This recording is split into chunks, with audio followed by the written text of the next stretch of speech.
Okay, YouTubers, Rich here, and this is the start of my lunchbox, Tamiya Lunchbox build. Now you saw the unboxing, and this is actually going to start the build. And what I did so far is I'm going to kind of skip through stuff. I'm not going to show every part because some of the videos get out of control. You know, by the time you show every step, you got a 2-hour long video, and nobody's going to sit through that. So I want to try to go through each phase, just kind of show you a little bit. What I'm doing is I'm starting in reverse. I'm starting with the paint work on the body and the detailing of the body, and then I'm going to actually do the build. Normally you would do the whole build and then do the paint work and everything last. But obviously at the end of the build, when the body is on the car and it's completely done, I'll have views of that also. But I want to show you a couple things what I got going here. First thing is I ordered a 3-channel radio for this. And that'll be another video too that you'll see on that. I'm going to do a little initial review on that. But basically what I got here is I was looking through my stuff and I found an old Futaba servo. Now I was going to go buy a servo. And I thought, yeah, buy a servo, whatever, decent torque servo, nothing crazy. I'll just get a basic one for this. I'm not going to be using this truck a lot. It's going to be more as a showpiece, a showcase for 2RC Productions. So anyway, I find this old Futaba servo. And anybody that's had any of these from the 80s, these things are bulletproof, man. I had never burned out a servo in the 80s. I know now it seems like they're kind of chintzy and a lot of them are real lightweight. I mean, these things are built tough, man. For an old product, back then they were built tough. This thing is 25 years old probably and still works like a champ. The only thing is I robbed a connector off it a long time ago. I'm guessing. I don't even remember. But the good news is I have connectors and I'm going to splice a new connector in there and I will be using that servo. Okay, here is my body. It was originally white plastic. And guess what, guys? I went with the aircraft gray. I just love that color. I don't know what it is. It just looks cool. I did my, those of you who have seen the other video, I did one of my trail trekkers in this color. And then I did my accents on my SCX-10 deadbolt. So I'm thinking it's kind of my signature color now. I like it. So I started off with the base color of the aircraft gray, and then I'm going to do some striping and stuff on it, but I just wanted to give you a view of that. And then I painted the chrome. I sanded all the chrome down, and I painted the grill and bumpers. I'm going to detail it, but flat black, side pipes and sidebars flat black, rear bumper flat black, and I'll kind of pop it in the front of the truck here so you can kind of get an idea. It looks really sharp. It's going to look tough. And then what I did was the wheels were yellow. I told you I wasn't going to keep them yellow. What I ended up doing was I painted those satin black. So it's got a little bit more shine to it than the grill and the sidebars. It's got a little bit more of a sheen, but it's still black. So I like the look of that. Okay, that's it, YouTubers, for now. I just want to show you this part. Break away, show you the next phase. All right, what I'm going to do here, YouTubers, is I'm going to start off with the body here. And I've been looking at this thing. I got it over a week ago. And pretty much every night I came down and I was looking at it. Come down to the old hobby room here and I was giving it a look. And trying to decide how I want to do the stripe. And I got a couple ideas here. And usually how it works with me is my mind's always running and I got all these ideas. And then when it comes down to it, I usually change my mind about 3-4 times till I finally make my final decision. And I guess it's good to be calculated because then when the end result is 99.9% it always turns out good and then you're happy with it. And ultimately you have to be happy with what you're doing on your model. So if I was to hurry it and just slap some striping on there and then all of a sudden I look at it afterward, I'm like, oh man, now it's all painted and everything, and I didn't. So I'm really taking my time. And what I did was I went and picked up a roll of the thinnest masking tape I could get at the local hardware store. And I'm going to start laying these stripes out on this truck. And then once I get them laid out, what my hope is, what I think I'm going to do is I'm going to do kind of a strobe effect, a strobe stripe. And for those of you who are not familiar with the strobe stripe, you will see when I do this. But where I got the idea from, this is a Dodge van. I am a Mopar fan. The old AAR Cudas, 1970 AAR Cudas, which my dad actually bought one back in 1988, and we had it for a long time. Probably had it for about 15, 16 years. Used to do the show circuit with it and stuff. But actually this AAR Cuda has a flat black, kind of a matte black stripe that goes down the side, and they call it a strobe stripe, and that's because it'll be actually blocks where it'll be a stripe, and then there'll be a gap, and then a stripe, and a gap, and a stripe. And I'll show you once I get this laid out and taped up. I'll cut back and show you. All right, YouTubers, this is basically what I got here now. I've been masking this off, and this is basically what my striping is going to look like. This is the basic stripe itself, the strobe stripe, where you see everything within the stripe area is going to be flat black. It's going to go down, and it's going to go up and over the top, and then it's going to wrap around the back. There'll be a solid stripe, and I'm going to have the strobe in the front and the sides like you see here. So now the next phase is I'm going to completely mask the whole truck off so no black leaks behind it, and then I'm going to spray this flat black, let it dry, and peel the tape off, and then I'll show you the result. Now, it's kind of a tedious process. It goes pretty fast. And basically the key is you just have to have a good eye. You have to be able to, you know, look at them and make sure they're uniform. And, you know, I'm not measuring anything off with a scale or anything. It's all by eye. I'm looking at it with my eyeball and lining it all up. So this is how this goes. It's kind of tedious. You have to make sure that you press the tape down really well so the paint doesn't bleed behind it. That's the worst part. If you do a job like this, and I don't know what happens, it could happen to me. You do a job like this, you get it all painted up, you peel the tape off, and then you realize that the paint bled behind, and now you got to go back and remask and do touch-up. So all right, here's what we got now. This is all masked out. Now, this is the old school way, just using newspaper and masking it off. And you could do a bunch of different ways. They got the, you know, the mask where you can paint it on there and peel it off. And, you know, I just happen to have the newspaper handy, and it's easy. It doesn't take long. It takes a few minutes. And you basically tape the whole vehicle up. It's taped and papered all the way down, and the only thing exposed is my striping. So when I go and paint this flat black, everything you see that's gray there will be flat black. And you have to just be careful and go over all the tape. I went over it like 4 times, squeezing it down to make sure that it's not lifted off of the body. If it's lifted off of the body, you'll be more prone to get bleed through behind the tape. And then you got to go back and touch up more. So like I said, I squeezed it down, you know, 3 or 4 times, and I don't want to leave it tonight. I want to paint it tonight, because if I leave it and then come back tomorrow, there's chances that the paint might, or the tape might peel up a little bit, because you can see like the ribs on the top of the van. So I had to keep squeezing it down to make sure the tape is in between there. All right, YouTubers, I just put 2 coats of flat black on it. I did a light dusting of flat black, and then I let it dry, and then I did the final coat of flat black. And you see, you know, I don't have that much area there, so it only takes a couple seconds. So you go ahead and you spray it like I did here. It's all sprayed up. Now let it dry thoroughly. The good thing about flat black is it dries really quick. So as soon as it's completely dry, then I can peel all the paper off and the masking tape and get a look at it, and then I'll show you what it looks like. Rich here from 2RC Productions, and I want to do a little update on the lunchbox build. I was showing you the videos up to the point with the paint work, and I did the base coat gray primer, and then went on to the black stripes, and that body actually took a drastic turn. I did something with this body that I've never done with any of my other RC cars in the past, and I will show you that in a few minutes. But I wanted to show you what we have up to this point. I'm kind of gathering all my gear together, and I'm actually doing the body. I'm going to do the whole body, LEDs, the whole thing, interior, and then I'm going to go on to actually building the kit.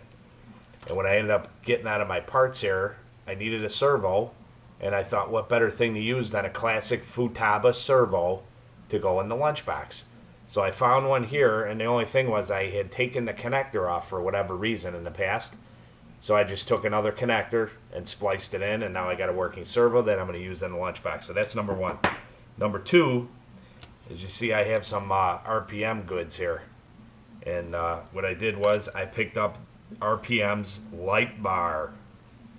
It's chrome, but it won't be chrome. I'm going to be painting it. And they give you a 4 LED bucket with clear lenses, and you put this together. It's got brackets, and this is going to fit on top of the lunchbox, which is going to be different. I don't think I've seen a lunchbox with a light bar in it.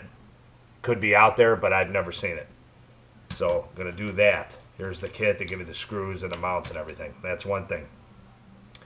Then I picked up from Integi, I don't know however you want to pronounce it, but I picked up a 4 white 5mm LED light kit with, it's got different plugs on it, which will come off. I'll be modifying that. And that is going to go in the light bar. Then I also picked up an Integi 6 LED light. 4 whites, 2 reds, with various connectors also, which I might modify.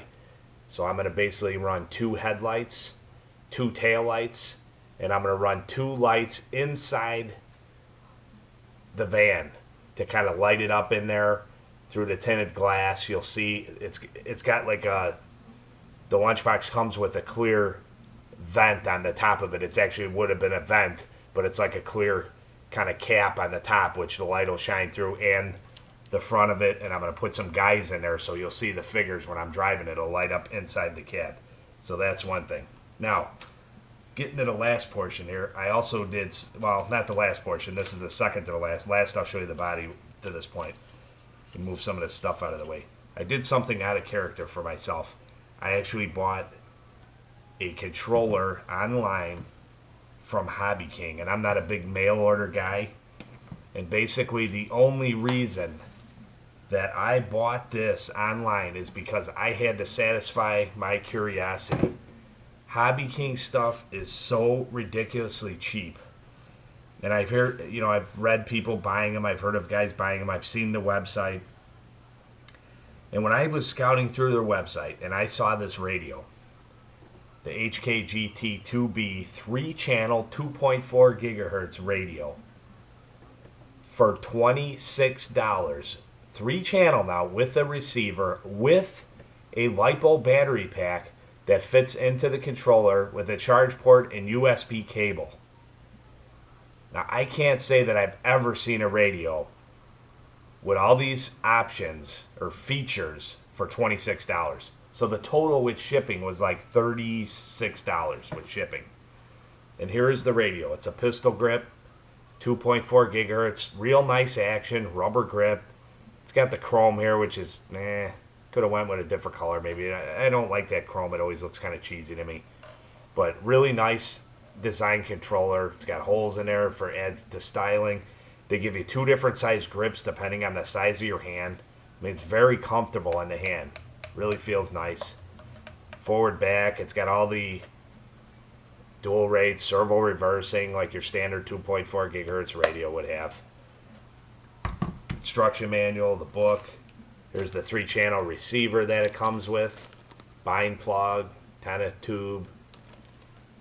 So, I buy this off Hobby King. And I'm always a little leery about buying stuff, on the computer anyways.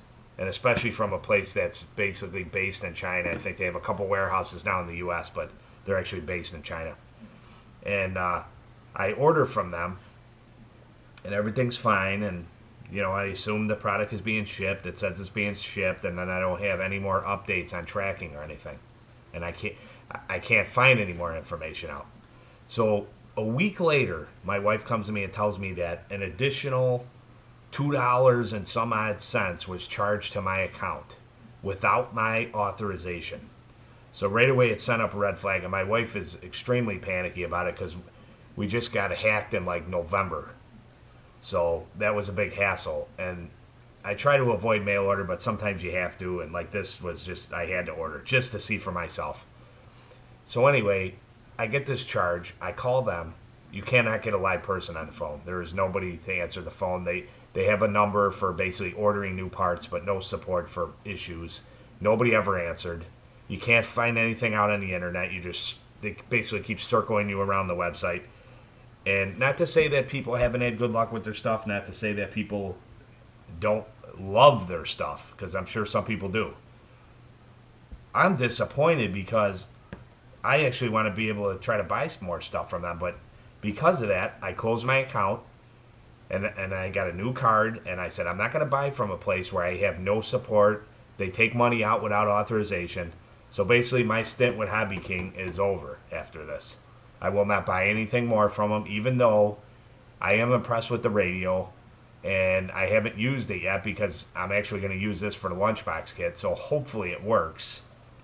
I would think it does. It powers on. I charge the battery up, powers on, the power comes on, so I'm assuming it's probably going to be okay. But like I say, pretty cool product, but shady setup. That's why we like to go into stores and buy stuff, or we like to buy from reputable places like Tower Hobby, Horizon Hobby, that has exceptional support, that anytime you have a problem, you can call them up and get the answer you need. So that's it with this. Now I'm going to show you the body up to this point. When I said I took a drastic turn, I took a drastic turn. I did something with this body that I'd never done, and what I ended up doing, I was kind of going through my paint after I put the black stripes on it. I had the gray, and I'm like, man, something's just missing. I just need something else. So what I ended up doing was going with pearl pink. It's electric pink pearl coat. Very drastic, very cool looking. A lot of metallic. It's transparent. The gray actually worked phenomenal as a base coat. And you can see the striping is actually, you know, it's like a ghost stripe. You can see it, but it's not real drastic because the paint is transparent. So I think it actually turned out really cool. I like the look of it. It's pink, but it's not like a normal pink. I mean, it's got a ton of metallic in it. It looks really cool. And you can see the bumper. I did the bumper flat black. I did the rear bumper flat black. I did the side pipes black with the Nerf bars black. And the rims are mounted, and those are painted satin black, not flat black. So you can kind of get the idea. There's going to be a lot of black going on in this car with the pink accents, with the light bar on top, LEDs, interior. Still going to be doing a little more detail on the body itself. But I think it looks pretty cool. Obviously, once we'll know exactly what it's going to look like once the body is on the truck. That's going to be the real telltale sign of what it looks like once it's in place. But I think it looks pretty cool. The paint looks really nice, got a nice shine. So that's it for now. That's for this update, and then I'll be back with more updates. Alright, last night I was working on the RPM light bar, and I got that all mounted and painted. I got to do a little touch up. I nicked it up a little bit, but got the grills on there. I went with the chrome grills. Got the bar mounted. I think the bar looks pretty cool. It's a little bit high. I would have liked a little bit more low profile. These brackets they give you are pretty high, but overall I think it looks pretty cool. It's definitely different. It had a few silver accents, not much. Obviously the grills, and I might change those still. I'm not sure. The brackets, silver, black. Did a little detailing on the grill. The orange lights, I did some red trim accents around the grill. Did the marker lights, door handles, locks, rear marker lights, license plate ring. So I'm kind of doing some fine detail. I got the LEDs all mounted in the back, and then these are going to route down through here. What I'm probably going to do is tie them all together and match the clear cover that goes out over there. And then what I did was they have a slot for the antenna tube, the old 27 megahertz antenna tube. Well, obviously I'm using a 2.4, so I won't need that. So it had a slot there. So I was looking through my parts, and I had a little tiny switch. So what I did was I mounted a switch in there, and I'm not sure how I'm going to route it yet. If I'm going to use that for the light bar, for the whole setup, for the interior lights. I might make it just for the interior lights. I'm not sure. But I mounted the switch, so it's real low profile in there. Now you can see the screws, but what I'm going to do is I'm going to touch up the pink and blend it up, and then you won't even hardly notice it. So just a flip of the switch there. So there's the truck up to this stage. Check back in with you. Alright, we got the body pretty much wrapped up other than decals. Did a few changes on it. I got the front bumper here detailed. Completely detailed out, painted. I did some red trim around the grill. I was originally going to do interior lighting, and I was going to have a couple figures in there. But when I saw that windshield, once I put it in there with the tint on it, I didn't like it. I wanted to make it have kind of a, I realized the truck is pink, but I wanted to follow with the black theme and the pink. And I thought that the windshield black would look pretty tough. So what I did was I took the windshield, flipped it up, and painted the backside black.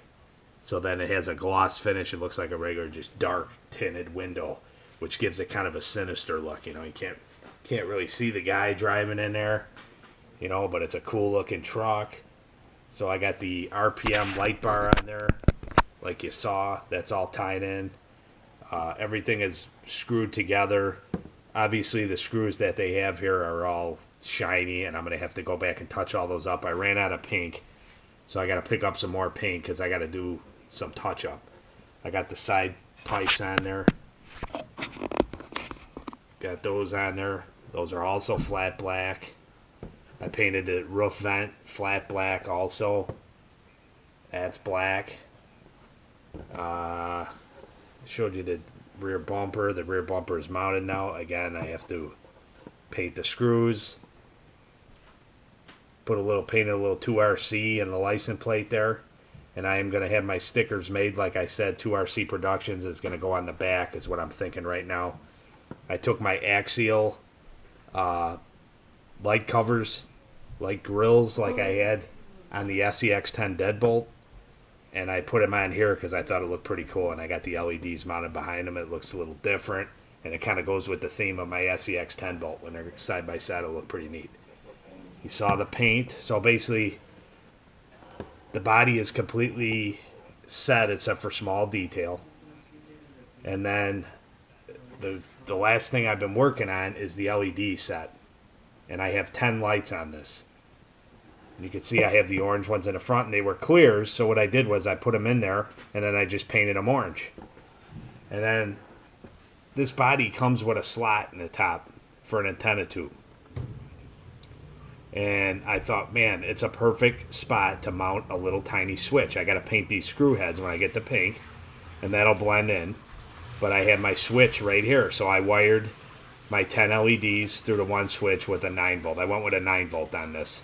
The 9 volt gives a little bit of boost in power over like the 7.2 what I have in my deadbolt, and it makes it extremely bright. So flip of a switch, and we got LEDs. We got the RPM 4 light bar on top. We got the 2 headlights in the front with orange marker lights, which turned out really nice. Just painted them up and they look cool. So we got those, and then in the back I got the tail lights with the axial grills like I was telling you, and it looks pretty sweet. I really like the look of this truck. And now you'll see, I'll show you what it's going to kind of look like. Obviously, you'll see a final view at the end of this series, but kind of give you an idea what I was going after with the satin black wheel and black tires and the pink body. It's really going to look sharp. Let's see if I can get a better angle on the camera here for you. Yeah, there we go. So that's it. We'll follow up in a little bit. Oh, I wanted to show you, I almost forgot to show you the LEDs themselves. I got them routed, and obviously I didn't make this set. These were all, pre-made set that I went with, and I didn't shorten everything up. I kind of kept it the way it was. I didn't want to have to make all brand new connections. So there's quite a bit of wires in there, and I just kind of tucked it under the aluminum tape and kept it all concealed and tucked away and put zip ties at the joints so the wires don't pull out. So that's that.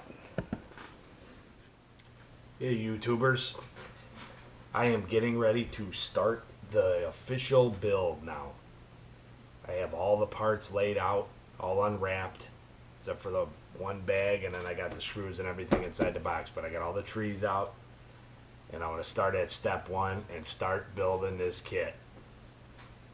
And just to refresh your guys' memory, if you didn't know this already, or if I didn't mention it, I believe I did mention it, but the last time that I built the Tamiya kit was probably, oh man, I'm guessing probably 1989 or something. I done my TC3 was the last kit after that, which was a while after that, but as far as Tamiya kits, it's probably like 1989. So it has been a long time, and it's kind of like a trip down memory lane for me, cracking all these parts out, and it brings me back to my childhood. So I just kind of open everything up, and I'm kind of taking it all in, looking at it, going to get my instruction manual out, and I'm going to start. And once I start getting everything kind of laid out and starting on a step, I'm going to give Ryan a shout, have him come down with me, and we'll start building it together. Okay, we're getting the build underway, and Ryan's down here with me. What's up, Ryan? What's up? And I gave him his first instruction to cut and open all the bags and put them in separate bins, and then cut the label off for the bag, A, B, C, D, and set it in the compartment so we know exactly what we have. And the parts are all contained so we don't lose anything. So we get all the parts laid out, and we're going to start off with our step number 2, which is showing us basically putting the servo mount together with the servo saver and stuff like that. So Ryan's gonna finish doing what he's doing, and then we're gonna start putting this setup together, and then we'll kind of touch in, through each step. So we're not gonna film every step all the way through, or we'd be here for 28 hours. So, all right, guys. Okay, step 1 is complete. Servo savers put on there, and the mounts right here are put on there. The servo saver. The balls to hook up for the front linkage. So that is step 1 complete. Now step 2 is taking the chassis and start putting components in there to get ready to mount the servo. So we'll go on to that next. Alright, YouTubers, got a little bit more done here. Got the speed controller put in, got the receiver put in. I got to route these wires and tuck them in, but this is just temporary. Got the switch put in the bottom. And we're going to be getting ready to go onto the gearbox now. And I wanted to take a second and mention that the speed controller that comes with the kit is actually a brushless ready speed controller. It's set up for brushed out of the box, but you can use it for brushless motors. So it's pretty nice. Looks like a pretty decent speed controller. So getting ready to put the gearbox together. And one of my fellow YouTubers had mentioned the other day, and for some reason I didn't even think of it. It just kind of slipped my mind. I was going to be putting the kit together, and he says, yeah, you know what, Rich, make sure you get the bearing set, because it helped out a lot with his. He said it ran a lot quicker. Now certain vehicles it makes a big difference, certain vehicles it doesn't make such a big difference. Now my Hornet, when I was a kid, I put that kit together with just the regular plastic bushings, and my buddy bought the ball bearings, and we used to drag race all the time, and we were side by side the whole time. It didn't make any difference. Now maybe my motor was a little bit stronger than his to compensate for it. I don't know. But might possibly with this truck it makes a bigger difference. And one of my fellow YouTubers had mentioned it, so I said, what the heck. So I went and picked up the set of bearings for it. $12 for all the bearings. 10 bearings go in this. So I figure, what the heck. Now's the time to do it while it's apart.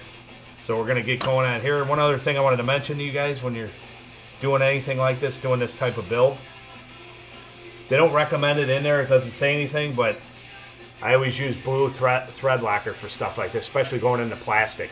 You screw it in there. You don't want to over tighten it, but you put the screws in there. You put a little dab of that on there, and you snug them up, and you never have to worry about them backing out. And we don't have that when you buy it ready to run, because it's all put together ready. If you start having things loosen up, then you back them up with Loctite. But Now when we're building the kit from scratch, we have the opportunity to do it, so we're going to do it. Alright, YouTubers.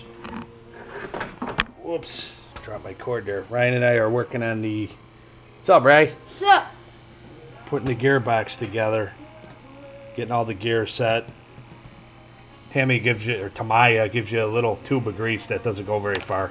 So what I usually use is I use marine grease on everything, pretty much on all the gears. So we're getting the gearbox put together, but what I wanted to show you was motor break-in. I've talked about this in the past, and I've made videos on it, or one video on break-in, proper technique with a brush motor. And as you can see right now, I have a double A because we're assembling the gearbox, and we're going to get to a point where we're going to need to put the motor in, and I want to have it broken in already.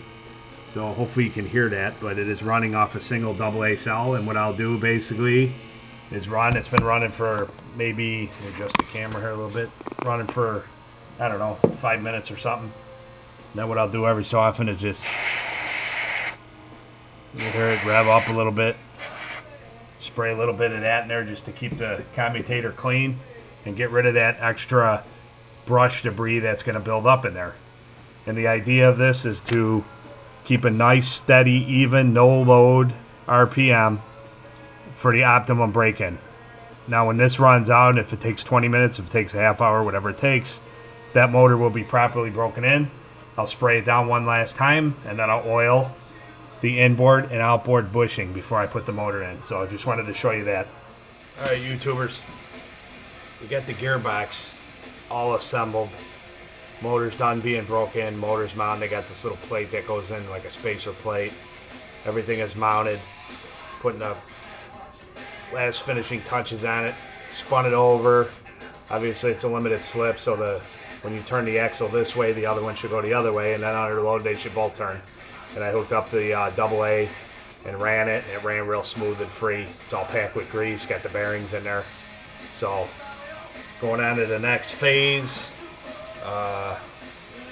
Part pile is getting lower, and we are on we are heading into no, we're still on step number 10 right now. So we're moving along here, and it's going relatively quick. There's not a ton of parts, but anytime you're building something like this, especially the gearboxes, you want to make sure that you don't miss any steps, any spacer, any bushing, any gear, because obviously that's the heart of your vehicle. I mean, if you miss a screw in a shock or something like that, not a big deal, but you don't want to have to take the whole gearbox apart after you have it all together. So, all right, we got the gearbox installed, the wheelie bar, and what they have is they have a couple of screws that you put in there, and they go in there to basically compress the springs down for you. And then after you put the gearbox in, you take these screws out. So we're going to be going on step number 13 now. 13. And Ryan is done for the night. He went to bed. It's approaching midnight. He was tired, so he went to bed. So I'm going to do a little bit more tonight. And then I'll pick it up tomorrow. But I wanted to talk to you a little bit here about your workstation and your setup. Not everybody has an ideal setup. It took me a while to get this going. I mean, I used to work on them wherever I could. Kitchen table, kitchen counter, floor, garage, whatever. And now I actually have a nice workspace. And you gotta have tunes. If you guys have noticed and you watch my videos for a while, you notice I'm usually always rocking out. Well, I got about 2,400 hand-picked songs on my iPad. And I got pretty much anything you'd want to listen to, but if you've noticed, most of my menu is in the rock and metal section, because that's what motivates me. I have always loved it since I was a kid, and I still love it. So we're gonna go on to 13 now, which is rear suspension. So I'll start working on the springs and stuff, mount the rear springs, and we'll come back.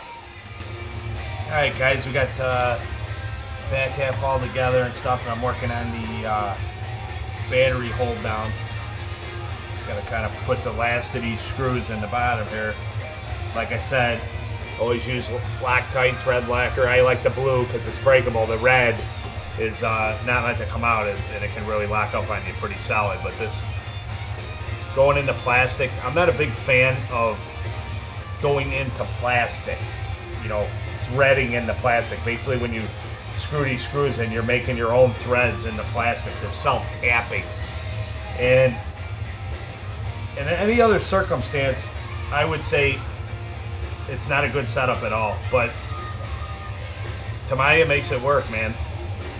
They do all their kits like this, and they work phenomenal. So who am I to say anything? They've been doing it for years, and it works fantastic. And the other thing I would like to say about doing a Tamiya kit, which it's been quite a few years, like I said, since I've done it, is their fit on everything is absolutely phenomenal. Every part that you fit, there's none that are like, oh, that doesn't really fit good. Oh man, I gotta squeeze this into place. Everything they have, whether it's a metal part or a plastic part, just fits right into position, man. Awesome, awesome stuff. I'm gonna be on this Tamiya kick here for a little bit. I know it. I was watching some videos today. I was working out in the garage today, and once things settled down, I watched a few videos, and I'm looking for something for the wife to go on the trails with me, you know. she's on the big health kick now, and she's been about 5 weeks now. She lost 20 pounds already, and my wife's never been like extremely overweight or nothing, but she was probably the heaviest that she's been, which is still, like, when you look at her, you didn't think, yeah, she looks fine, but she wants to get back down to her weight when we were dating 25 years ago. So she's on the health kick, and she wants to, you know, she's doing a treadmill and watching what she's eating and all this stuff. So I told her, why don't you come out on a trail? She's like, yeah, I'd like to do that. You know, I said, well, you got to get a trail rig. If you're going to come out on the trails with me, you got to have a rig. So I was looking, and I'm going to get that CC01 land freeder. That thing is, get it from Tower with the discounts for about $165 or something for the kit, which is awesome. So I think we're gonna definitely get that for her, and then I'll build that kit, do the body up and stuff, maybe put some lights on it, and then me and her can go out on the trails and have some fun. So I'll finish tightening up this piece and go on to the next phase and give you a little more video. Okay guys, we're going on to step 16 now, which is basically the last phase of the build, and start putting all the suspension parts together. That's basically what this phase is. That ain't gonna work. I have to get my other snippers. Where the hell are my snippers? Here they are. They're actually wire cutters, but they got a nice cut on the end of them. They got a nice sharp jaw. So I gotta tell you a little funny story here. So we're doing, you know, we're making videos. 2RC Productions is a little over a year old now, year and a couple months, and we're making videos all the time. And all of a sudden I get a post from a gentleman named NorCal. That's his username on YouTube. And he tells me, hey, 2RC Productions, you do a nice job making videos, and I like your videos. I really enjoy your videos, but the problem is you got to stop making them in 480p, man. Get with the times, you know? So I'm thinking to myself, what is this guy talking about, man? I got a GoPro Hero 3 Plus Silver Edition that I use, and I record in 1080p all the time. So my son Richie, my oldest son, is the one that posts all the videos, and he edits some of that. He tells me, hey, let me write something in there. He tells the guy, yeah, you go on the bottom of your computer, and I'm lost with computers. I can go on my tablet. I can post now on Google Plus. I can search the internet, but anything more difficult than that, forget it. So he writes a little comment there, and then my son comes downstairs and he's messing with his computer a little bit, and he goes, oh man. He goes, guess what, Dad? That guy was right. He goes, I didn't have it set right in mine. It was at 720, it wasn't at 480, but I didn't have it set right in my computer. So this is what I'm talking about feedback, how I welcome the feedback. You know, some people will be like, you know, I know everything, don't tell me nothing. I'm always learning every day. I love to learn something new. If somebody has something they can tell me or share with me, I take that and put it in my memory banks. I do this at work too.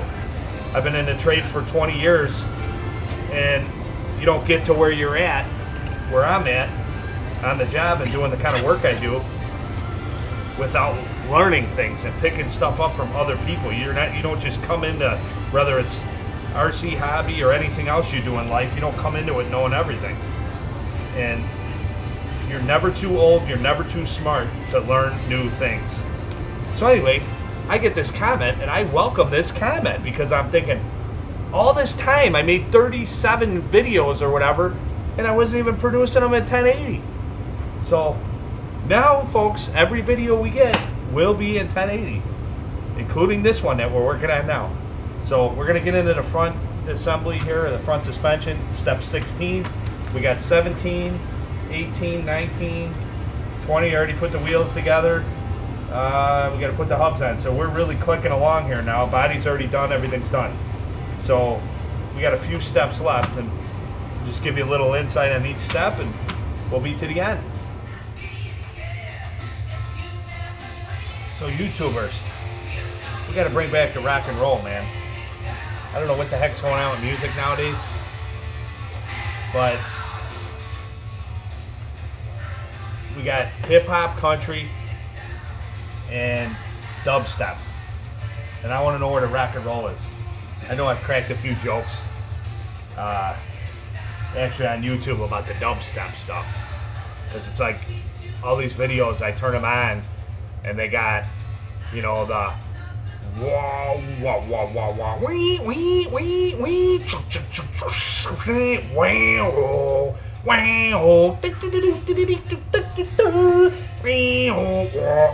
wow wow and I gotta turn the volume down because I can't stand it. It drives me insane. So we gotta get away from the dubstep. So YouTubers, I apologize there for getting cut off.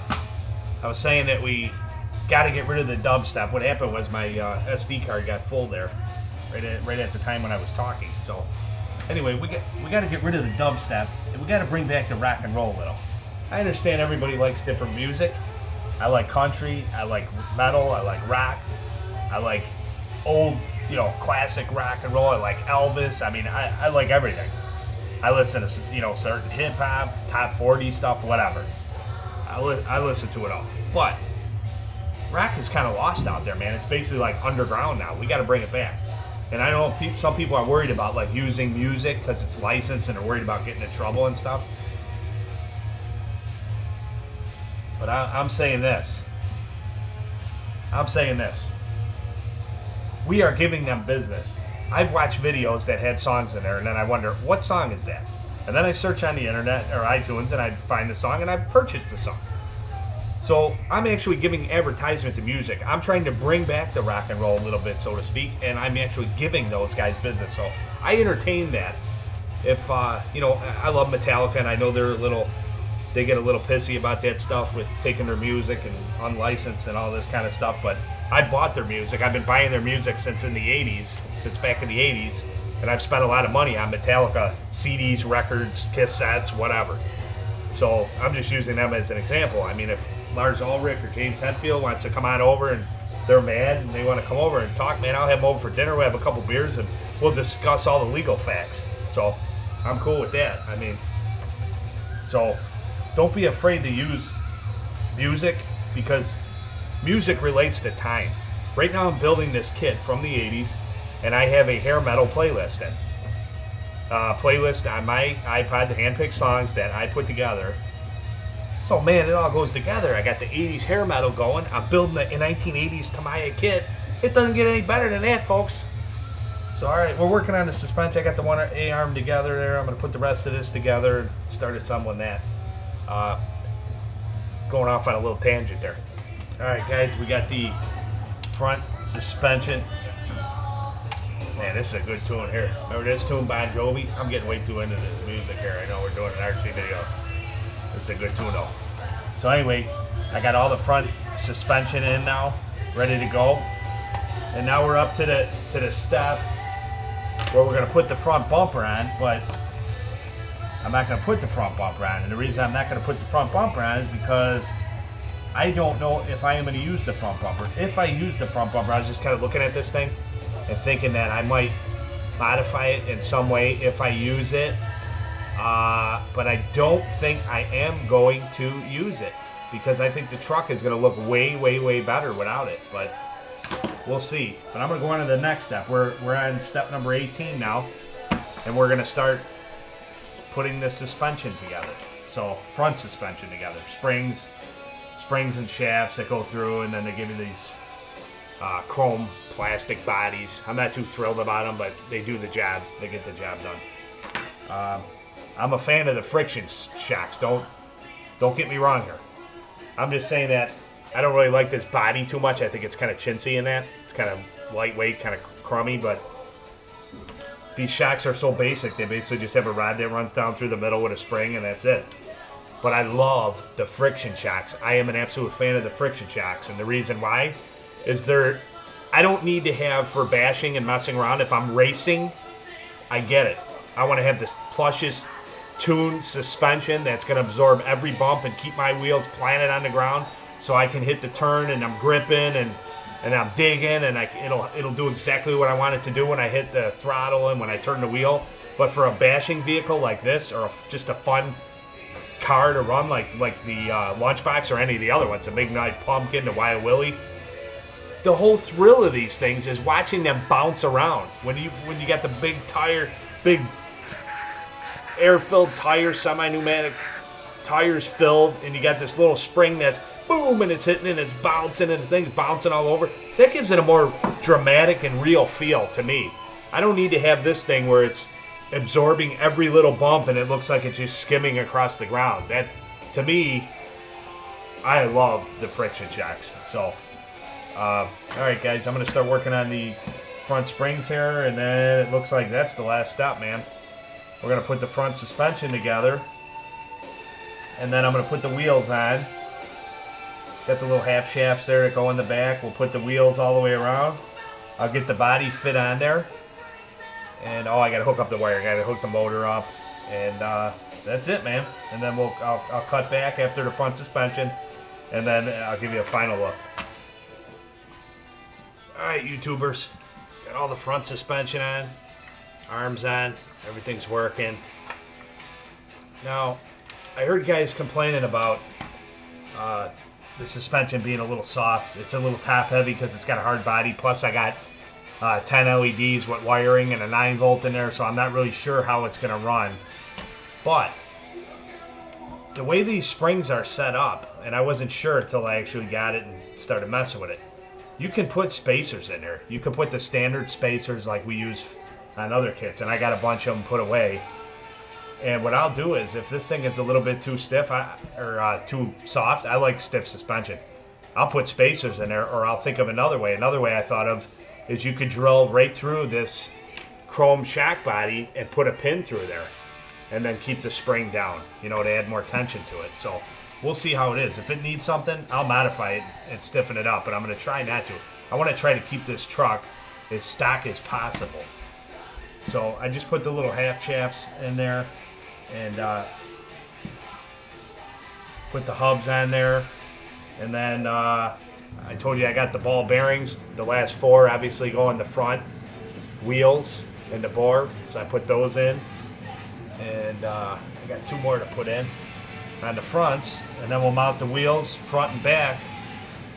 And then I want to do a little test, hook up a battery to it, get the wires hooked up, do a little test with the battery, make sure we got power and everything. And I'm going to clean these wires up a little bit. I don't like the way these wires are kind of popping, you know, sticking up like that. I don't want to cut them and re-solder them and everything, because I don't feel it's needed. I'd rather have a little extra in case, you know, you never know when you make a change in the future, then you're good. So I'll finish this up, get the wheels on there, get the wires tucked, fired up. We'll do a little test. All right, guys, got all the connections wrapped up, everything tucked in there nice. There's a ton of room in here, but I still like to have everything nice and neat. This cable's kind of long here. I'm gonna do something with this, get this lashed down a little bit so it's a little tighter in the body here. There's a ton of room in this chassis. So got this aluminum tape, and what I'm gonna do here is, this is the lead for the brushless motor, which I'm not the third lead. It's really cool that the speed controller that they have in here now is set up for brushless if you ever decide you want to switch. It's got low voltage cutoff, you switch it, and then you can run brushless. Now, okay, so that's all tucked in there. I just turned it on. I got the Hobby King radio, like I said, and I mean, this servo is really snappy. I mean, it's the old Futaba, man. Those things are bulletproof. The one thing I found out when I hooked this up is that you got to reverse the servo on the throttle, because it was in reverse. It was basically like giving me like 3/4 throttle and forward because it was switched. So I was reading into it, it tells you to reverse it. We got throttle. Gearbox sounds nice. Nice and smooth. Brake, brake, reverse. And I'm running a Venom 3000 nickel metal hydride in there. So, yeah.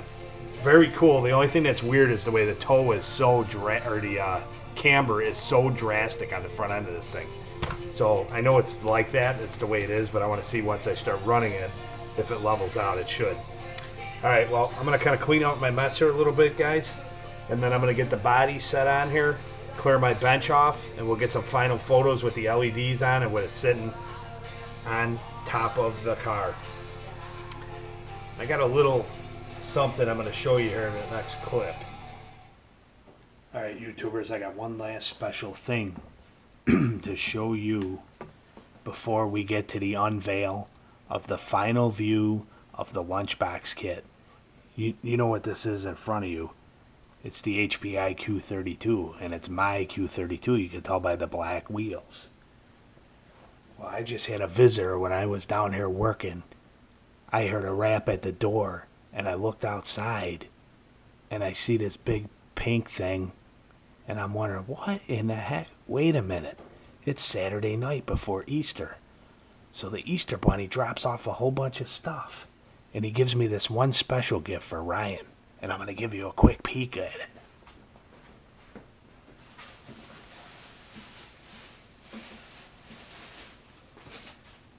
And here's what it is. You know, Ryan had the problems with the ECX kickflip. Look what the Easter Bunny brought. So Ryan is going to be thrilled in the morning when he opens this baby up. So I just wanted to show you that real quick. And then I'm going to give you the final view of the lunchbox. Alright, YouTubers, here she is. The finished product. I think I'm going to leave the bumper off like I said. I don't really like the bumper. This is what the bumper would look like in the front. Maybe I'll put it on, maybe modify it, but as of right now I do not like it. So I showed you the lights on Google Plus. I posted some of the shots of the body itself ahead of time. But now you can see the total look coming together here. And it looks really, really cool. I love the look of the black wheels, the black tires, the custom paint job with the ghost stripes. I went with gray base like you saw, flat black stripes, and then I went with the pearl pink over that.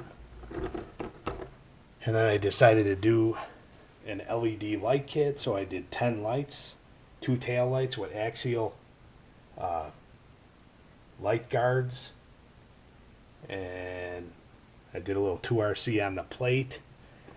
I did the RPM light bar, universal light bar that works for all different vehicles, and it fit really nice on this kit.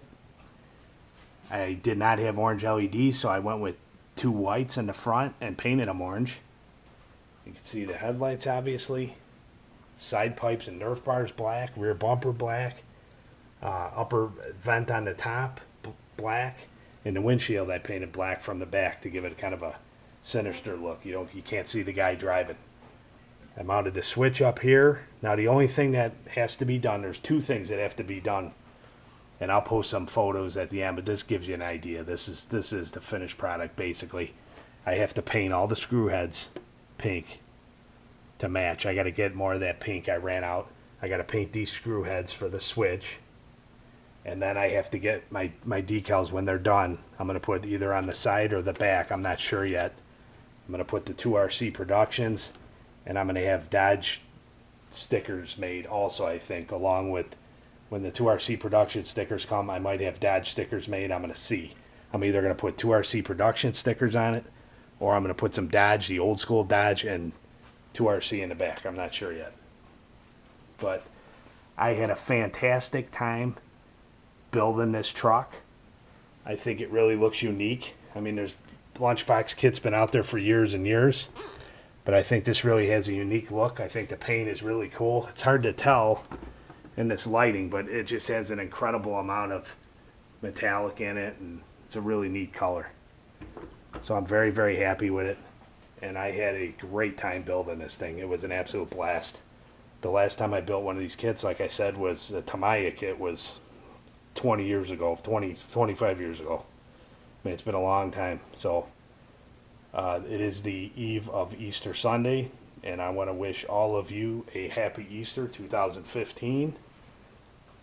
And God bless you and your families. Thank you for watching. Thanks for the support. And please don't forget to rate, subscribe, and comment. As always, it's been a long video here, guys, doing this step by step from the beginning of the body to the end. But the end result, I'm very happy with it, and hopefully you guys stay all the way through the video to the end, and I hope you enjoy it. Till next time, Rich from 2RC Productions out.